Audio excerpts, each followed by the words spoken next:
Fine. I'll do it myself.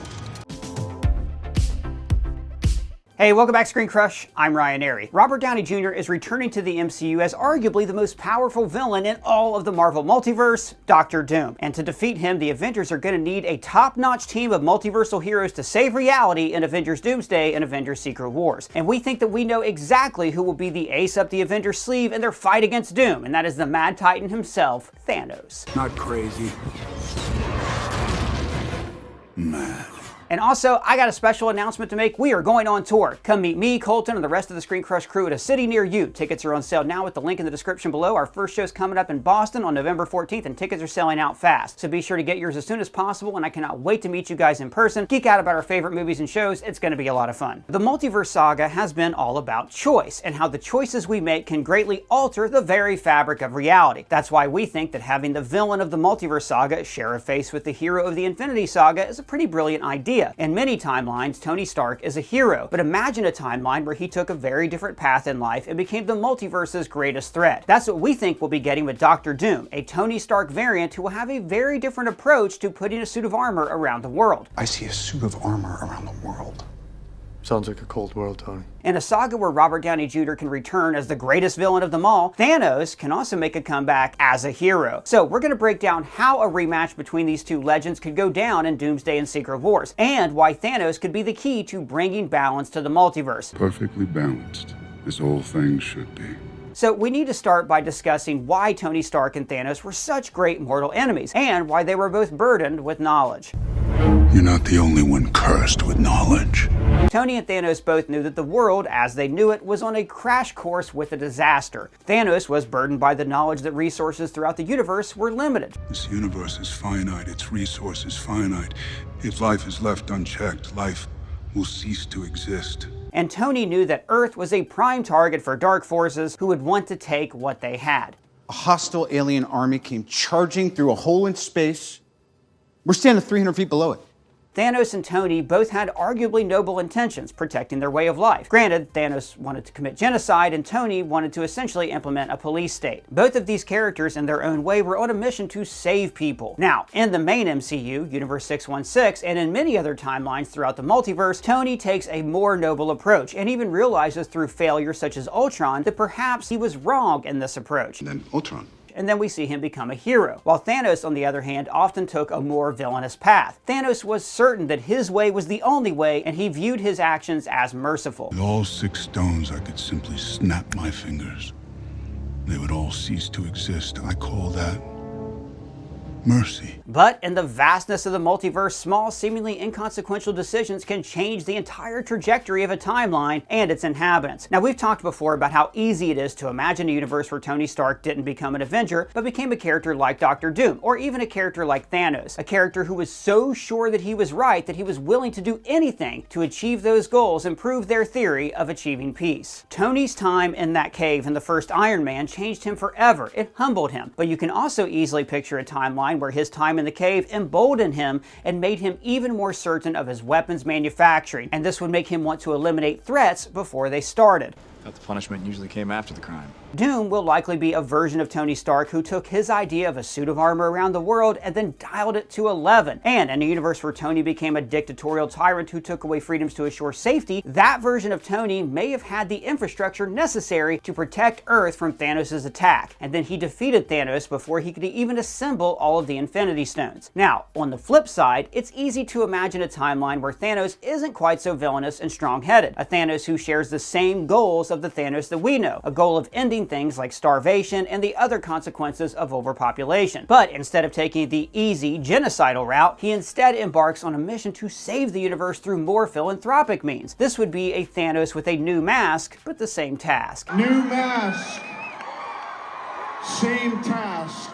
In this analogy, the mask represents the outward appearance and actions of the character, and the methods they use to achieve their task, which is still the same, saving the world. If in Avengers Doomsday and/or Avengers Secret Wars, we got a version of Thanos who joins the Avengers in their fight against Doom, then this wouldn't be our first good guy variant of the Mad Titan. We've actually seen a redeemed Thanos already in the Multiverse Saga in What If Season 1, the episode where T'Challa becomes Star-Lord. In this universe, T'Challa talked Thanos out of his genocidal ambitions. T'Challa here showed me there was There's more than one way to reallocate the universe's resources. Once again, echoing the theme of the multiverse saga and how the smallest of choices can change everything. This version of Thanos is actually pretty hilarious and a really likable hero. So this Thanos is a member of Yondu's group, the Ravagers, and I think it'd be pretty cool to see this same Thanos be the one who is recruited by the Multiversal Avengers. Maybe we could even get a Michael Rooker cameo. But I want to ask our friend Colton, the guy who's eternally trapped in our small television but doesn't know it, so please don't tell him, what he thinks about the what if Thanos being the Thanos that we see return in Avengers 5 and 6. Well, you know, Ryan, as much as I love that particular Thanos, and I appreciate how that episode of What If showed us that Thanos can totally be a good guy, I'm not so sure that that Thanos is the right choice for the Thanos that goes up against Doctor Doom. I have a different Thanos in mind. A Thanos who gathered the Infinity Stones, snapped his fingers, defeated Tony Stark, and brought balance to the universe, or so he thought. A Thanos reminiscent of the Thanos we saw at the end of Infinity War and at the beginning of Avengers Endgame. A Thanos who is pleased with succeeding in his quest to wipe out half of all life, but who deep down is burdened by being responsible for the deaths of trillions. We could even get a great character moment where we learn that the snap wasn't truly random and that Thanos made sure to spare himself from the 50-50 chance of being dusted away. Thanos could then express that he feels like a fraud, and that would then add to his guilt. And you know, Thanos is such an interesting character with a lot of layers, kind of like Shrek. Ogres have layers. Onions have layers.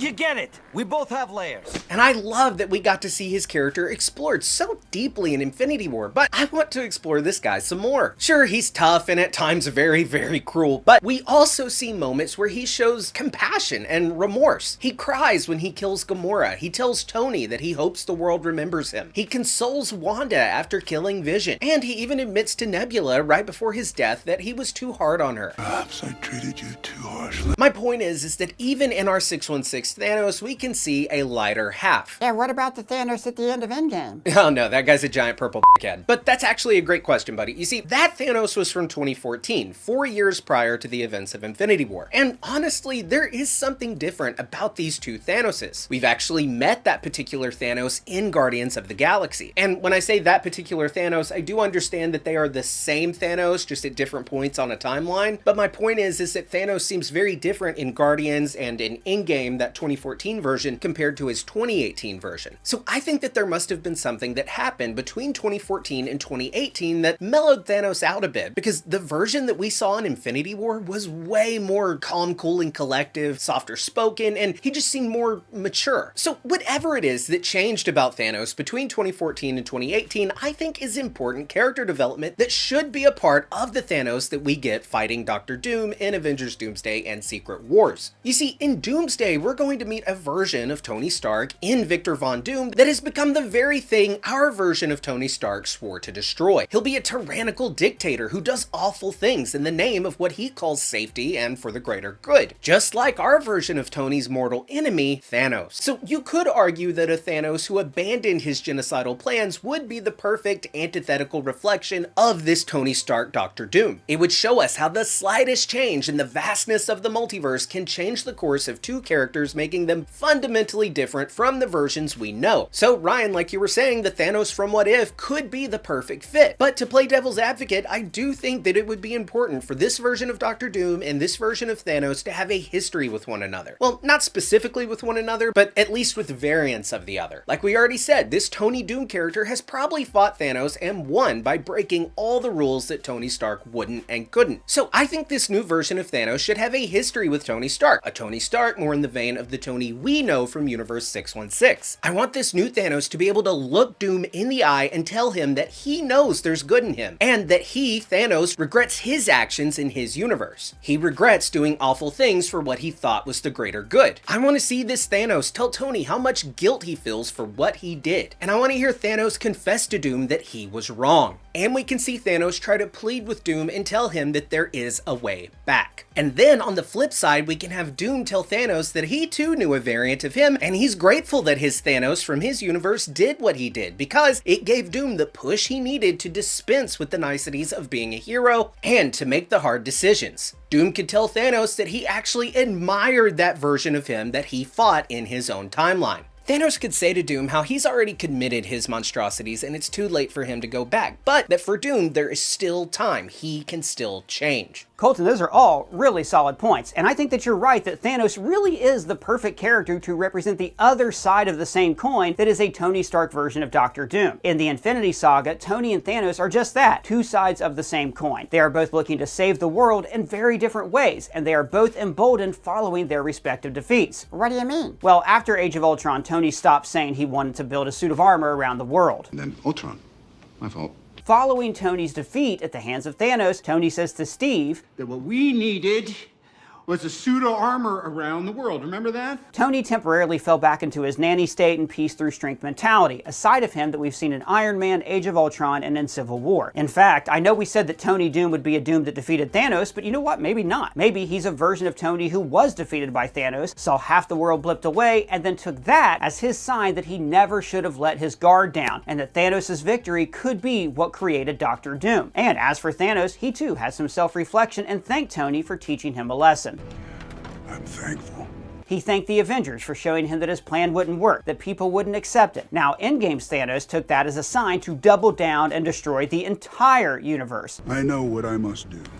But it's easy to imagine a Thanos who took that same lesson very differently and regrets his actions, just like Colton mentioned a second ago. Oh, and by the way, guys, we do have some great merch on our merch store right now, ScreenCrushMerch.com, where we design all the merch ourselves. We got the Robert Doomey Jr., the woo, I'm about to make a name for myself. We have our Variant collection, our Agatha collection, and many, many more. Shopping our merch store is the best way to directly support our channel. I think we've designed some pretty cool stuff with you, and links for all this stuff is below. Yeah, but we've already seen the whole Tony versus Thanos thing. Should they really be rehashing all that again? Yeah, I get it, buddy, and Marvel does seem to be in the process of turning back to the comfort of Robert Downey Jr. in the spotlight. And sure, bringing back Thanos could seem like even more desperation to rehash the Infinity Saga. I mean, this is the Memberberry Saga after all. Remember Ghostbusters? Oh, I remember. They're bringing back the Fox X-Men, all the Spider-Man, etc. So I get the concern about bringing back yet another character instead of introducing a new one. But at the same time, the Multiverse Saga really is about showing us how different these characters can be. I think we're going to see a darker Peter Parker when he gets the black suit. We got a villainous Scarlet Witch. Loki became a savior of reality as we know it. We're getting Tony Doom, so why not get good guy Thanos? A good guy Thanos, better than any new character,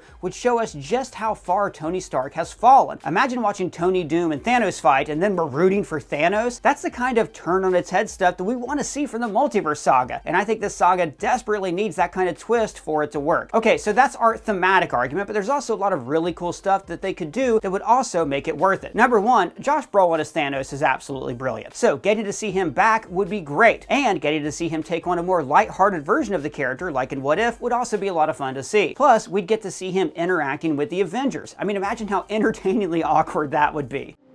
This is awkward. And we can't forget Doom, especially the God Emperor Doom version from Secret Wars, who is insanely powerful. So it wouldn't hurt for the Avengers to have some muscle like Thanos on their side if they want to have any chance of bringing Doom down. And of course, speaking of God Emperor Doom, there is that classic panel from the comics where Doom rips Thanos' spine from his body. This would be a fantastic way to show audiences just how powerful Doom is. Audience know that Thanos is like a damn anvil. All that for a drop of blood. So seeing Doom remove Thanos' spine would really drive home the fact that the Avengers are in for a real fight. I also like the idea of this Thanos sacrificing himself to save not just the universe, but the entire multiverse. His sacrifice would mirror that of Tony's in Avengers Endgame when Tony sacrificed his own life to defeat the Mad Titan. So Thanos sacrificing his own life to defeat Tony Doom and bring back balance to the multiverse would be a true full circle moment for the character of Thanos and give him the chance to bring the peace that he always wanted to the world, but through self-sacrifice instead of mass genocide. And I know we've said this a lot in this video, but it bears repeating about how poetic all of this would be for the overall theme of the Multiverse Saga, which is choice. So, do you want to see Thanos return for Avengers Doomsday and Secret Wars, or do you think that Marvel needs to stop going back to that well of yesteryear and just do something new? Let us know your thoughts down in the comments below, or at me on Twitter, or Colton on Twitter. Special shout out to him for writing this video. Also, don't forget we have heated discussions about this kind of thing on our Discord. Links for that and everything else are below. For Screen Crush, I'm Ryan Airy.